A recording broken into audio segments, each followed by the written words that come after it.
Hello everyone, అందరూ ఎలా ఉన్నారు? ఈ వీడియో వచ్చేసి నేను వీకెండ్లో కోట్లింగేశ్వర టెంపుల్ అయితే విజిట్ చేశాను. మీ అందరికి కూడా చూపిద్దామని ఈ వీడియో చేస్తున్నాను. నేను బెంగళూరు వైట్ఫీల్డ్ రైల్వే స్టేషన్ నుండి ట్రావెల్ చేస్తున్నాను.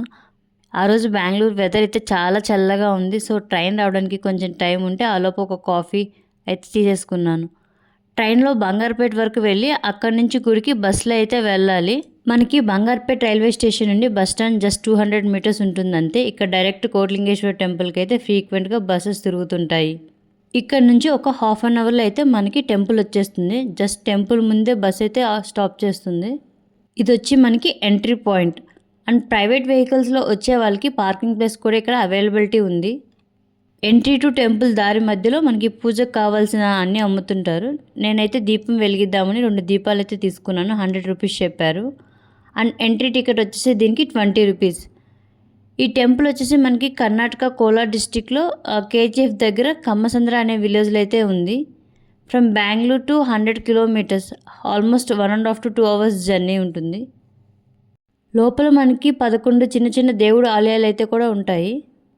ఇక్కడ ప్రజెంట్ మొత్తం 90 లక్షలకు పైగా లింగాలు అయితే ఉన్నాయి. త్వరలో 1 కోటి లింగాలు అయితే కంప్లీట్ అవుతాయి. చాలామంది భక్తులు దేవుడికి ఏదైనా కోరిక మొక్కుకొని ఆలయంలో లింగాలు అయితే ప్రతిష్ఠిస్తుంటారు. ఇలా చేయడం వల్ల వాళ్ళకి చాలా మంచి జరుగుతుందని వాళ్ళు నమ్ముతారు. ఈ కోట్లింగేశ్వర టెంపుల్ ఒక ఓల్డ్ మూవీలో కూడా ఉందండి. మీకు ఆ మూవీ నేమ్ తెలిస్తే కమెంట్ చేయండి. ఈ టెంపుల్లో మనకి మెయిన్గా అట్రాక్షన్ వచ్చేసి ఈ 108 అడుగుల పొడవైన శివలింగం. అండ్ అలాగే దీనికి ఎగ్జాక్ట్ ఆపోజిట్గా మనకి 35 అడుగుల పొడవైన నంది విగ్రహం ఉంటుంది.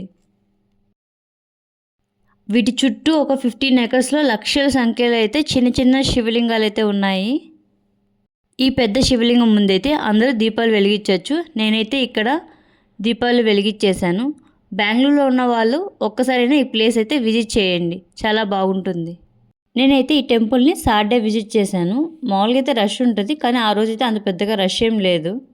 ఇక్కడ మనకి ఎటు చూస్తున్నా కూడా శివలింగాలే కనిపిస్తుంటాయి. చూడడానికి భలే అనిపిస్తుంటుంది, చాలా ప్లెజెంట్గా.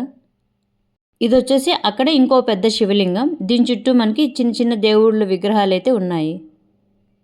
అలా దర్శనం కంప్లీట్ చేసుకొని బయటికి వస్తుంటే ఇక్కడ చాలా స్టాల్స్ అయితే ఉంటాయి. మీకు ఏమైనా కావాలంటే పర్చేస్ చేసుకోవచ్చు. మార్నింగ్ ఏమీ తినకుండా బయలుదేరాము. సో అందుకని ఆకలేసి అక్కడ ఒక ఫ్రూట్ బౌల్ ఉంటే అది తీసుకొని తినేసి ఆ పక్కనే హోటల్ ఉన్నింది. సో ఒక దోశ అయితే ఆర్డర్ చేసేసుకొని తర్వాత అక్కడి నుంచి బ్యాక్ బస్లో బంగారుపేట వెళ్ళి అక్కడి నుంచి ట్రైన్లో బెంగళూరు వైట్ఫీల్డ్కి అయితే రీచ్ అయ్యాను. మీకు ఈ వీడియో కనుక నచ్చితే ఈ వీడియోకి లైక్ చేసి అలాగే మన ఛానల్ని సబ్స్క్రైబ్ చేసుకోండి.